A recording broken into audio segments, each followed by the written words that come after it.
안녕하세요 여러분, 반갑습니다. 오늘도 권위공법, 신나는 공법, 헷갈리는 부분들 몇 가지 구분하면서 간단히 공부해 보도록 합니다.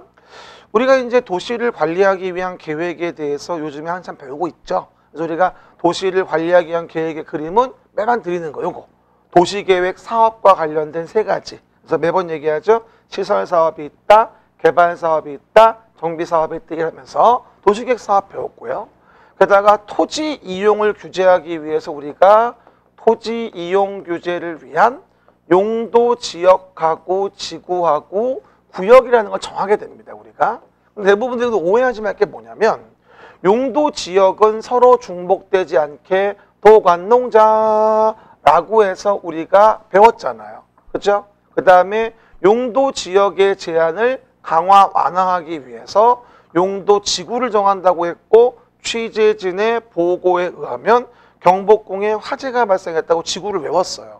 그리고 지역지구의 제한을 강화 완화하기 위해서 용도구역을 정한다고 정의하면서 용도구역에 대한 부분에 제수시도입이다 라고 하는 부분에 대해서 우리가 설명을 드렸거든요.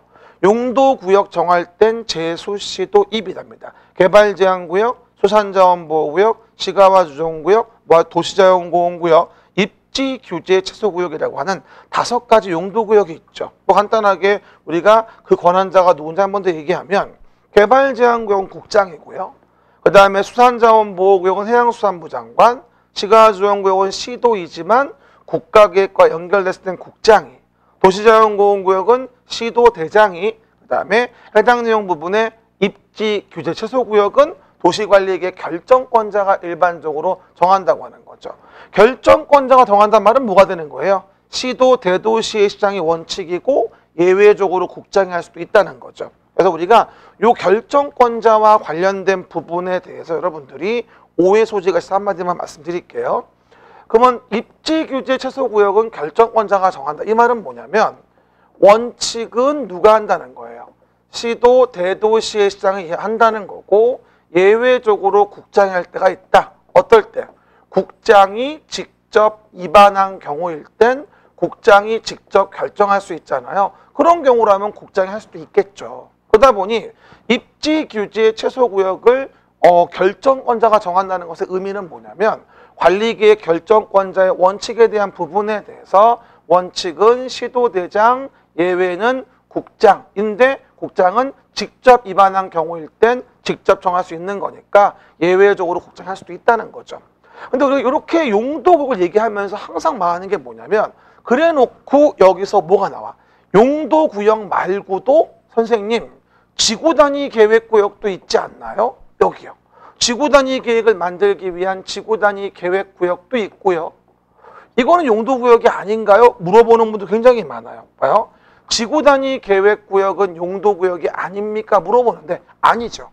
용도구역은 금방 봤듯이 지역지구의 제한을 강화, 완화하기 위해 구역을 정하는 거거든요.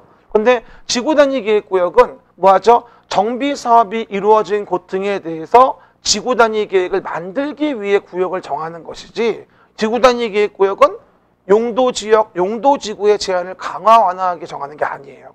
그러니까 지구단위 계획구역은 용도구역의 바운더리에 집어넣기는 좀 곤란합니다. 한 번 더 얘기하면 용도구역은 뭐다? 제수시도, 입이라고 한 5가지가 있는 거고 지구단위 계획구역은 요 정비사업 등이 이루어지는 곳에 대해서 구체적인 지구단위 계획을 만들기 위해서 대상 섹터를 특정하는 것뿐이지 지구단위 계획구역이 제수시도, 입처럼 용도구역이 아니에요. 그러면 이걸 또 말씀드리면 또 뭘 또 오해하시냐면 쌤 그러면요 우리 배우고 있는 앞의 내용에 개발밀도관리구역과 기반시설 부담구역이라고 하는 거 그러면 이건 또 뭔가요? 물어볼 수 있단 말이에요. 개발밀도관리구역, 기반시설 부담구역. 그러면 매번 설명하다시피 개발밀도관리구역과 기반시설 부담구역 이거는 당연히 용도구역이 아니죠. 그리고 개발행위 허가와 관련된 목적성 구역에 불과한 것이에요. 도시관리 계획으로 계획하지 않은 거죠. 그래서 개발밀도관리구역, 기반시설 부담구역은 별도의 도시계획 사업에 의하지 않은 행위에 대한 난개발 방지를 위한 목적성 구역에 개발밀도관리구역과 기반시설 부담구역이 있다는 거예요. 그럼 이거를 간단하게 이렇게 와서 정리 좀 해봅시다.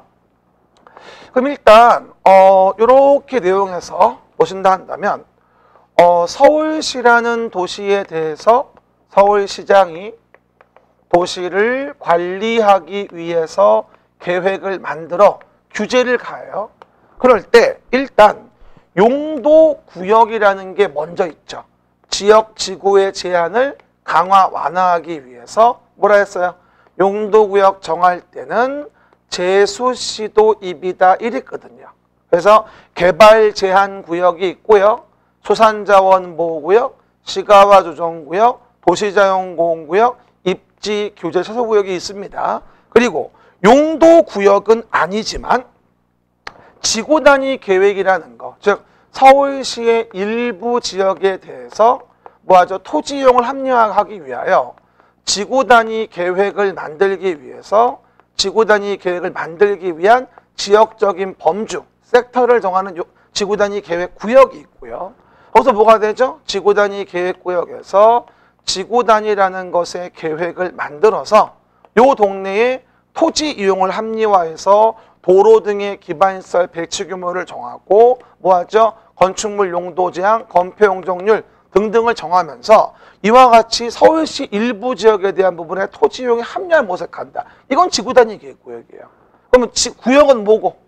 지역이나 지구의 제한을 강화 완화하기 위해 정하는 게 용도 구역이고요. 그래서 이거는 구체적인 지구 단위 계획을 만들기 위한 뭐가 된다? 지역적인 섹터를 잡아주는 것 뿐인 것이고, 지구 단위 계획 구역은 서울시 일부의 지구 단위 계획을 만들기 위한, 그리고 용도 구역은 제소시도 입이라고 한 5가지가 있는 거예요. 그리고 도시관리 계획의 내용은 아니지만, 도시관리 계획 내용은 아니지만 개발행위 허가와 관련된 부분에 대해서 난개발을 방지하기 위하여 뭐하죠? 목적성 구역 2가지를 두고 있는데 이게 바로 뭐죠? 개발밀도 관리구역이라는 것과 그 다음 뭐가 되죠? 기반시설을 부담시키기 위한 기반시설 부담구역이 있다는 거예요. 그래서 같은 구역이라는 모습을 취하고 있습니다만 사실은 성격이 다 다르거든요. 다시 얘기합시다. 개발밀도 관리구역과 기반시설 부담구역은 일단 도시관리 계획의 내용이 아닙니다. 그래서 개발의 밀도를 관리하자, 뭐 하려고? 곤란하면 강화하자. 도로 등에 대한 기반시설을 설치하는 게 뭐하면? 이게 곤란하다면 큰 건물을 짓지 못하고 조그맣게 건물을 짓게 하는 개발밀도 관리구역. 곤란하면 강화하자. 크게 못 짓게 하자. 그게 난개발 방지니까. 곤란하면 강화하자. 개발 밀도를 관리하기 위해서 기반시설 부담구역은 뭐다? 도로 등의 기반시설 설치가 가능하다면 도로 등을 넓혀주면서 뭐하죠? 이런 개발 행위를 크게 짓는 것도 허용할 수 있다는 얘기예요. 대신 도로 등의 설치를 위한 돈이 없으니까 부담금을 걷어라라고 하는 게 기반시설 부담구역이라고 하는 거죠. 뭐라고요? 기반시설 부담구역이라고 하는 겁니다. 그래서 개발밀도 관리구역, 기반시설 부담구역은 서로 겹치지 아니해야 하며 개발밀도 관리구역의 외의 지역에 대해서 부담구역 정해서 부담금을 걷고 그 부담금을 걷어서 도로, 공원, 녹지, 도공록, 학교, 그 다음에 수도, 하수도, 폐기물 처리 및 재활용시설 이런 것들을 설치하자는 얘기입니다. 그렇죠? 그래서 오해하지 말 거 학교 중에 돈 많이 들어가는 대학은 제외가 되고요. 정리해보자면 도시군 관리계획으로 계획해서 뭐하죠? 토지 이용을 합리화하기 위해서 서울시의 일부의 구체적인 도시관리계획을 만드는 건 지구단위 계획이에요. 그럼 지구단위 계획을 만들기 위한 지역적인 범주를 정하는 게 지구단위 계획 구역인 것이고요. 그리고 도시관리계획 계획해서 용도지역, 용도지구의 제한을 강화, 완화하기에 정하는 걸 용도구역이라고 하는데 용도구역에는 제소시도 입이라고 한 5가지가 있다는 얘기예요. 개발제한구역, 수산자원보호구역, 시가와주정구역, 도시자연공원구역, 입지규제 최소구역인 거죠. 그리고 도시관리계획의 내용에 의하지 아니하지만 난개발 방지를 위해서 건건히 허가를 받게 한다는 개발행위 허가에 대한 목적성 구역 두 가지가 있는데 이게 개발밀도관리구역과 기반시설 부담구역이에요. 말은 구역이라고 하지만 이건 용도구역이 아니죠. 그렇죠? 도시관리계획의 내용도 아니고요. 오로지 뭐다? 도시계획사업에 의하지 않은 행위에 난개발 방지를 위한 개발행위 허가를 받게 함으로써 거기서 난개발을 방지하는 목적만 가지고 있는 거예요. 그래서 기반시설 설치가 곤란하다면 건물 크게 못 짓게 하자, 곤란하면 강화하자, 개발 밀도를 관리하기 위해서.